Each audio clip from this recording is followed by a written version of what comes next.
ဒီဗီဒီယိုလေးတွေတပုတ်ချင်းစီကိုအပိုင်းလိုက်ခွဲပြီးတော့ကျွန်တော်တို့တင်ဆက်ပြသပေးခဲ့တယ်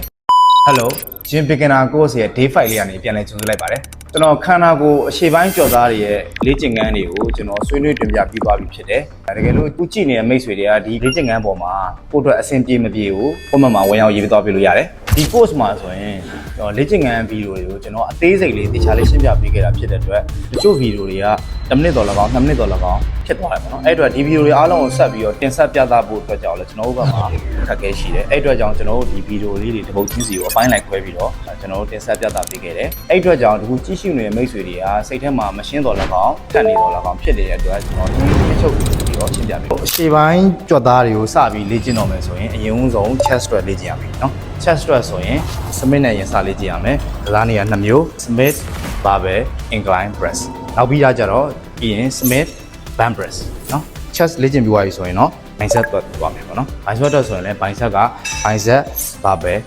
curl bicep ကစားပြီးသွားပြီဆိုရင်လည်းပြီးရင် shoulder တွက်သွားမယ် shoulder တွက်ဆိုရင်လည်း shoulder dumbbell lateral raise နော်shoulder တွက်ပြီးသွားပြီဆိုရင်ပေါင်တွက်သွားမယ်ပေါင်တွက်ဆိုရင်ဒီ dumbbell half squat သွားမယ်နော်ဒီပေါင်တွေဒီဟာတွေအကုန်ပြီးသွားပြီနောက်ဆုံးဆုံးသက်နေနေဆိုရင်ဒီခိုးမာဆယ်တော့ကစားမယ်ဆိုရင် crunch chest exercise ကိုကစားပေးရဒီကစားနည်း6မျိုးတော့ခန္ဓာကိုယ်အရှေ့ပိုင်းကြွက်သားတွေမှာကစားရမယ်ကစားနည်း6မျိုးပဲ